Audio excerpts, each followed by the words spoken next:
दोस्तों, आज के इफेक्टनर के वीडियो ट्यूटोरियल में हम इंग्लिश के वर्ड स्पेसिफिक के मीनिंग को हिंदी और उर्दू में समझेंगे।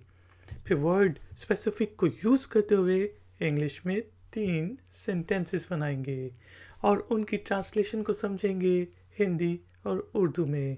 आखिर में होगी एक छोटी सी एक्सरसाइज। तो शुरू करते हैं जी अपना आज का इफेक्टनर का वीडियो ट्यूटोरियल। दोस्तों, इंग्लिश के वर्ड स्पेसिफिक का मीनिंग होता है विशिष्ट या फिर मखसूस। जैसा कि कोई स्पेसिफिक चीज़ हो तो उस वक्त हम स्पेसिफिक के वर्ड को यूज़ करते हैं। कोई एक ख़ास चीज़ पड़ी हो, कोई माइक हो, तो ये मेरा स्पेसिफिक माइक है रिकॉर्डिंग के लिए। ये मेरी स्पेसिफिक प्लेस है वीडियोस बनाने के लिए। यहाँ पे जो हमने इंग्लिश के सेंटेंस बनाया है उसमें पहला सेंटेंस है can you be more specific. आप मुझसे कुछ कह रहे हैं कि यार ऐसा हो गया, वैसा हो गया, ऐसा हो गया, तो मैं कहता हूँ यार थोड़ा सा आप स्पेसिफिक हो सकते हो, टू द पॉइंट आ सकते हो कि असल में हुआ क्या है। ब्रॉड ना रहो बल्कि स्पेसिफिक आओ, मखसूस आओ, विशिष्ट जगह पर आके बात करो। Can you be more specific.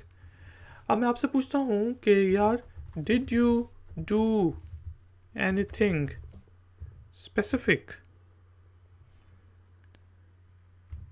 आप कहीं पे गए तो मैं आपसे पूछ रहा हूँ कि क्या वहाँ पर आपने कोई ख़ास चीज़ की, कोई विशिष्ट चीज़ की। Did you do anything specific.